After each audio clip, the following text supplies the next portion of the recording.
Congratulations, Catch. Thank you so much, Von, and thank you for the opportunity na may interview mo. Okay. Unang-una sa lahat, Catch, ano na yung nararamdaman mo being the youngest and Filipino traveler na nakaikot na sa buong mundo sa 193 UN recognized countries and two state observers. How does it feel? I feel, like I'll just give you one word. I feel satisfied. Like I really feel satisfied with myself and like with like being granted by like people who helped me to reach this dream kasi it took me 12 years hindi siya like parang okay mag-travel ako tapos and like a lot of distraction and I feel satisfied that I'm in good health and that I am still have the energy to do something more and bigger. But like yeah, satisfied because like alam mo, kapag may sinabi ka sa buhay na sabi mo, gagawin ko yan. And in the end, you did it. Now, I feel like I can do anything else, but like, how can I do something na mas makakatulong pa sa akin at sa ibang tao? Catch, take us back to that moment 12 years ago when you Mhm. started. Um, Bakit naglakas loob ka na simulan tong ganitong passion and journey on traveling the world? Ano yung Mhm. ano mo noon, pinaka rason mo noon 12 years ago? Actually, nung 2013, nung nag-quit ako ng job ko, umuwi ako sa Philippines ng 2 weeks. Para lang akong, alam mo, yung quarter life crisis. Alam mo yun, graduate ako after 4 years, like may work, tapos may income. Tapos sabi ko sa loob-loob ko, bakit kaya, parang, alam mo yun, parang walang fulfillment. Pero bata eh, like we are expecting more. Kick. And siguro that time also heartbroken ako. Sabi ko, wala namang mawawala, I have this career. And then you know what, my initial plan was to go 6 months backpacking, Southeast Asia, India, tapos punta lang akong Peru. Gusto ko lang talaga makapunta ng Machu Picchu. Sabi ko, 6 months. And then kapag nagawa ko na yon, I'll go back to the Middle East, work as an OFW, and like maybe feel the vibe, like kasi kapag nag-OFW ko sa Middle East, ang daming holidays, may mga Ramadan holidays, may mga Eid, parang yung holidays mo, tas 30 days, so parang at least 2 months in a year I can travel, di ba? But things, like, totoo pala yun. Be careful what you wish for. Kasi, pero if you really strive for it, kasi sabi ko talaga, I want to travel the world. But eventually, yung goal, kung yung una, ang gusto ko lang ay mapuntahan itong mga lugar na nasa bucket list ko. Tapos, tapos nag-iba na siya eh. Every 2 years, ay, gusto ko na to. Tapos next, gusto ko naman mapuntahan lahat ng 7 continents. Yung sabi ko, four, and then five. Yung parang always leveling up. And then, nung 29 years old ako, that was 2017. Sabi ko, okay, I've done 7 continents, nakapunta ako Antarctica. Like, oh my God, that time, the Antarctica was my dream. Sobrang mahal, paano ako kuha ng pera? And then, I reached 100 country, like, I visited Australia that time. Sabi ko, wow, I did it. Okay, I can relax. Pero deep inside you, tapos ka na ba talaga sa goal mo? And then, eventually, ayun na, sabi ko, sige, tapusin ko na to, madali na to. When you say, like, kung bigla ka na lang parang sobrang bumilib sa sarili mo, that's God's way na put you back in your humble, ano. Kasi sabi ko that time, ng 29 ako, like, okay, 100 countries, madali na yung 95, but that one took me 7 years. Mas matagal. Siguro ang magandang tanong din sa iyo, Catch, at Mhm. siguro tanong din ng karamihan, no? Yeah. How did you afford to travel Yes. the world, 'di ba? I know. In that span of time. Bigyan mo kami ng ng glimpse at paano mo ginawa Practical. 'yon. Perfect. I'm a digital nomad. And then eventually, I become an digital nomad entrepreneur. So, before ako maging digital nomad, 2013 to 2015 era, I was your typical backpacker. Okay? Bago ako magkaroon ng travel blog and content and everything, I was a backpacker. I hitchhike, I volunteer in hostels. Like may mga hostels, you volunteer sa reception and then they give you free bed sa dorm. Sabi mo, 'di ba? Parang kung wala ka namang malaking igot, wala kang pera, wala kang choices, 'di ba? And then I was using couch surfing, like I meet but I had I traveled with my siblings, like we stayed in someone's room pero tatlo kami and then in exchange we cook adobo. I was like doing exchange deals nung kauna-una. And I was even like I did Ayurveda massage therapist. I went to India for 3 months. I was like thinking, what skills can I do that I could make money from? I studied to become a Ayurveda massage therapist. I studied to become a Hatha yoga teacher. I I was volunteering in restaurants. Ako hindi ako hindi ako nag waitress before, but like I've learned how to waitress in exchange for food. Walang pera kasi tourist visa. Basta ang gusto ko lang, how can I prolong traveling without going back to work? But like this was not work, like 1 hour, 2 hours. And then eventually, I started to write about those experience. And I started Two Monkeys Travel. It's a travel blog. Kung mga edad kita, millennials, you'll know me. Pero tumanda na kasi ko ngayon eh. I was 24. And now I'm 36, di ba? So kung nagwe-waitress or nag-volunteer ako sa hostel, hindi na, di ba? So eventually, I started the travel blog. And when I started the travel blog, I was teaching English. Like, I didn't know na kasi dati, kapag mga Westerners lang yung can teach. But I realized nung nasa Hanoi ako na, wow, Filipinos are actually really good teachers. Pero hindi yung talagang correct pronunciation. Yung mga business English, yung mga conversational with the, with little kung paano nila sabihin, with character and stuff, di ba? So I become an English teacher. Tapos eventually, yun na nga, with the travel blog, I started to write, oh, how can you volunteer? How can you find volunteering? How can you start teaching? I started to teach people through my blog. And then eventually, syempre maraming traffic. Hindi ako vlogger ha, I just wanna clarify. Magsisimula pa lang ako maging vlogger. I'm a blogger, I'm a writer. Noong mga panahon na yon na mga tao may hilig pang magbasa. So, I started to earn income from ads. So, halimbawa, yung mga YouTuber, they make money from ads. Also, mga website, I make money from ads. So, halimbawa, magbabasa ng news, even yours. So, that's when I started making money. Then, brands started to promote me, but instead of video, I write about it. Like, I bring this to these places. And then eventually, yung mga X deals at yan, hindi naman, I cannot afford to sustain my growing wants, 'di ba? Parang then eventually with the savings, I ended up like buying a sailboat with my ex-partner. We had a boat. Pero sa kung mahal na nito, like I have to think what's the next thing. And then I started to offer services. Ang dami kasi, lahat ng tanong sa akin, Catch, how can you get the visa sa ganito? How did you get the visa sa ganon? Sabi ko, I still wanna teach you, like for free, you can DIY. But the people na don't have time, well, you should just hire me. I'll be your, like your virtual assistant with your visa application.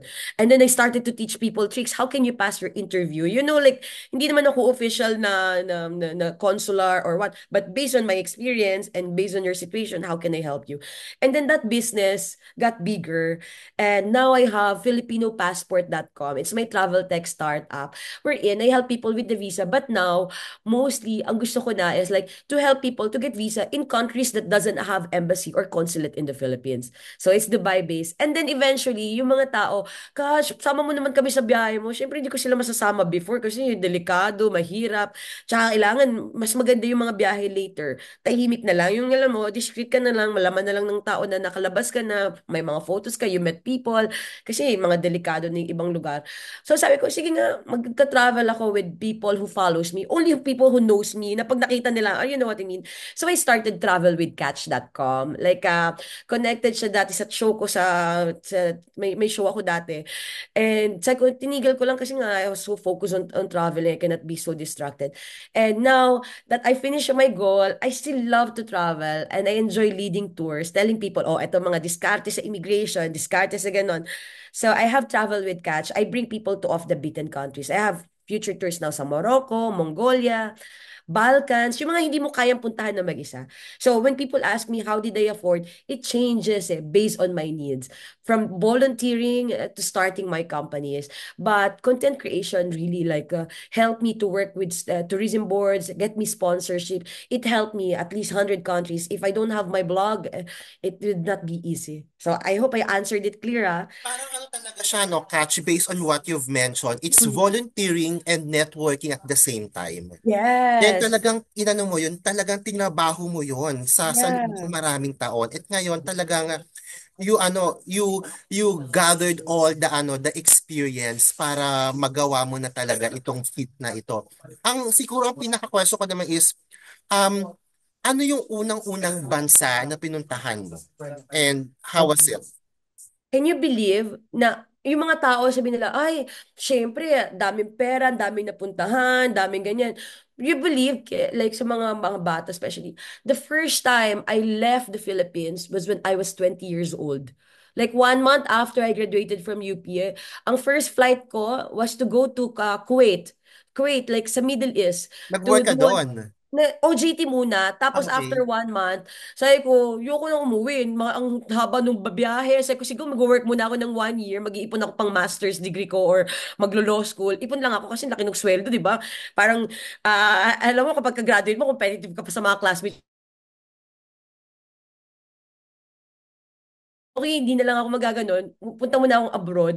Mag-work muna ako. Tapos mag-save ako para tuloy-tuloy yung mag-aaral. But you know, like God has different plan. I ended up working in Kuwait for 4 years. But while I was there, ayun na, nag-travel talaga ako. Like, ipon ako nagpunta ako ng Nepal. Not Nepal that time. Yan, nagpunta ako Nepal, Sri Lanka, Singapore, tapos Dubai. Nag-start na ako, nag-Armenia na ako habang nandun ako. Pero mahilig talaga ako mag-research, mahilig ako magbasa. So, doon ko nalaman yung paano yung mga ways sa paano ako makakatipid. Di ba tayo, we don't know, mga hotels lang ang alam natin, mga lodge, transient home, but they don't know about backpackers hostel. Pero, that time, backpackers hostel, ngayon, it's co-living houses. Iba na eh, di ba?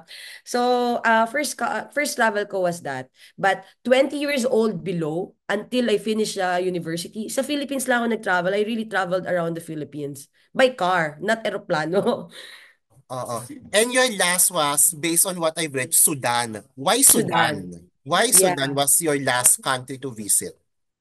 It's not because I plan to make it so dramatic na ito yung Sudan, but because like since 2023 Sudan was into like civil war, and may mga 400 Filipino OFWs na nandun, pero they were asked to leave because it was too dangerous. And sabi ko, oh my gosh, imposible na until lang matapos yung war or anything, 'di ba?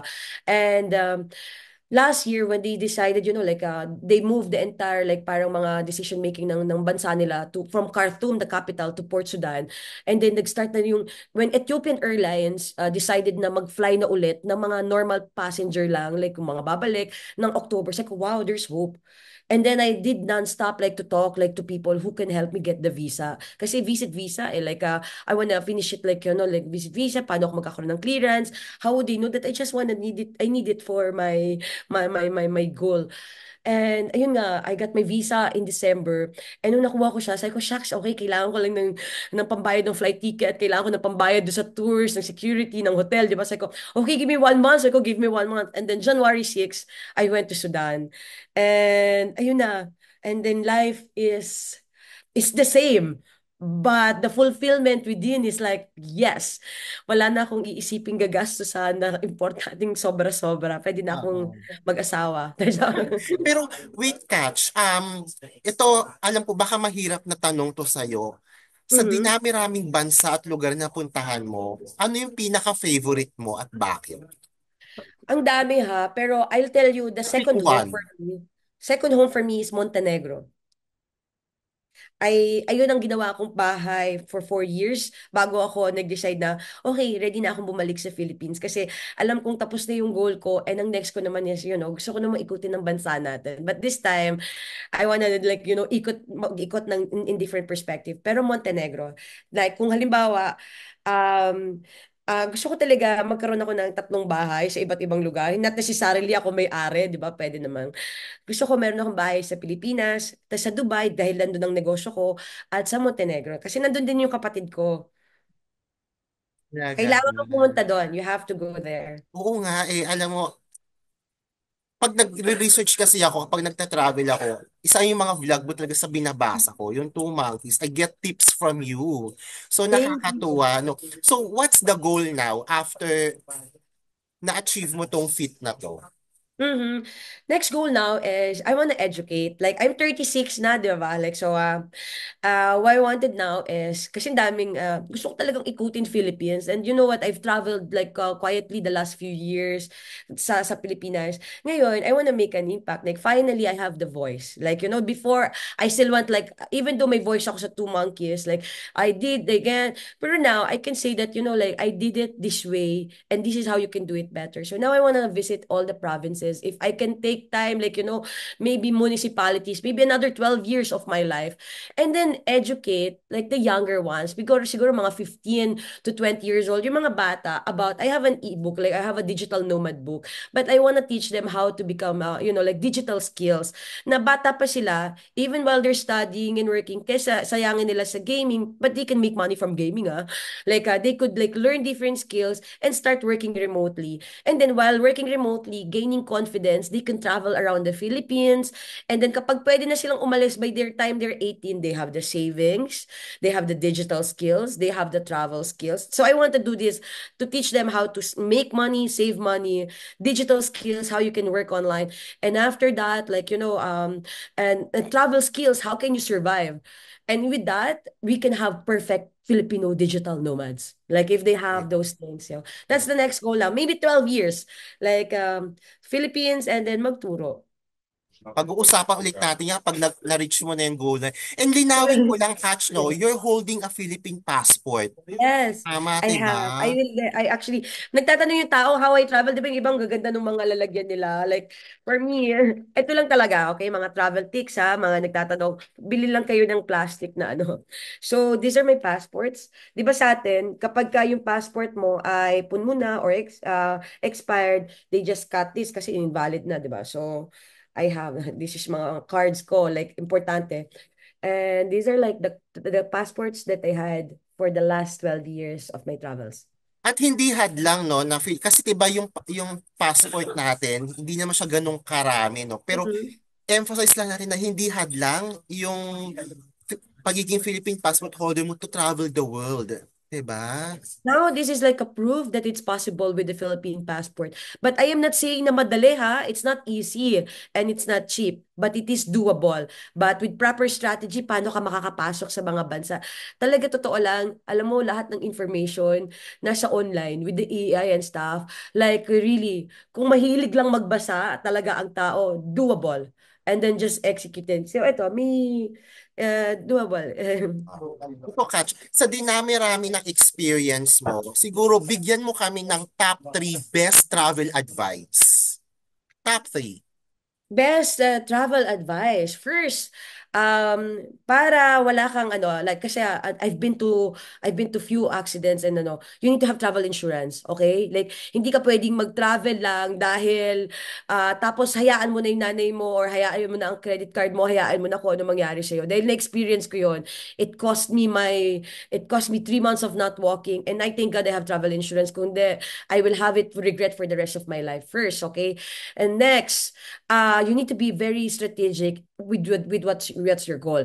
Kung if you're working in corporate jobs na we only have like 3 days off, 4 days off, kailangan maging strategic ka with the time. And then you need to know what to prioritize. So halimbawa, ang mission mo this year is to visit 5 countries.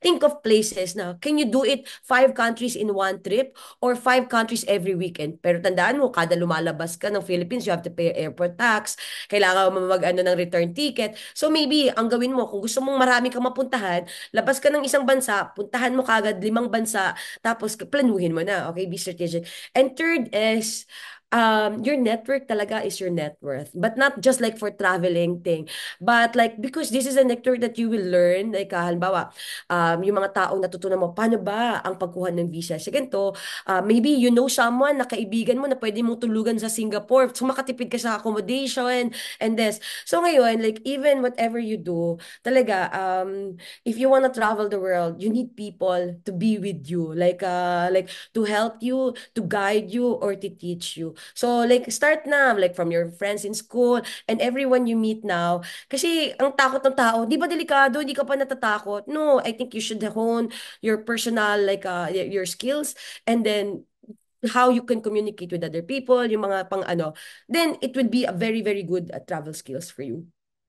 Talagang build Marami pa. connect. Pero ayun lang yung mga practical na, Oo, build yes. connections talaga, no? Mahalaga Yes. talaga yung Or Catch. not just build.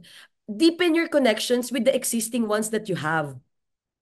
Mas okay. Kasi 'di ba, alangan na patirahin kita sa kwarto ko na lang kita na-meet, 'di ba? You know what I mean? So, but if you wanna travel, kasi magastos, mahal. But so totoo lang, sa dami-dami ng couch kong natulugan, salamat sa lahat ng mga nagpatulog sa akin. Wait lang, Kasi napakain pa ako. oo nga. For the record, sino nga yung nag-award sa'yo or nag-name sa'yo as ito nga, the youngest Filipino to travel the world? Okay, it's not awarded like talaga. Meron ng talagang dalawang Filipinas to travel to every Oo, country. ikaw, tsaka First si is Tita Odette Ricasa, Filipino-American based in Los Angeles. She Correct. finished it when she's 77 years old, okay? And then next is my Tita Luisa Yu. I was just with her in Sri Lanka. She's the oldest. She accomplished the mission at 79 years old. She's Filipino-American based as well in Miami.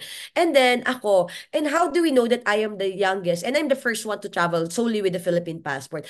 I am the youngest because there's a community, okay? There's Nomad Mania World, and sa Nomad Mania, may mga others pa, Travel Century Club, no, Most Traveled People. There's also in Philippines, Filipino World Travelers, Philippine Global Explorers. To claim an achievement like this, everyone knows who is who. So, and then this organization have ranking. They track who are the people left 10 days, 10 left or blah blah blah.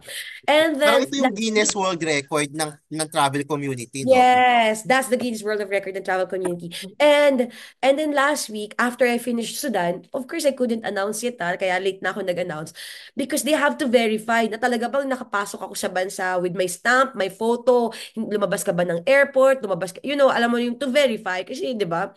And thankfully, I am one out of 500 people in the world, out of this billion people, to be verified. And they just confirmed that I am the first woman from all the developing countries. We cannot say third world countries anymore. Like India, alam mo yun, India, Sri Lanka, Africa. I am the first woman to travel to every country in the world. And I am using a Philippine passport. But because I don't want to remove the credit of my titas, di ba? Like they're Filipino. So I am the youngest. One is the first, and the next is the oldest, and I am the youngest. And imagine, women travelers did it. So, next na kayo. Yes, alam mo, grabe ka. Isa ka talaga sa mga inspiration namin when it comes to travel Oo. goals. And thank you so much for sharing your stories, sharing your passion to us. And hope to meet you soon personally para mo i-chika Yes, tayo and travel tips. definitely, definitely. I will be announcing meetups like before I did meetups sa Manila, Cebu, at saka ano, I will do it, I will do it. By the time ng like chill na. Puntahan ko muna, uwi muna ako sa amin.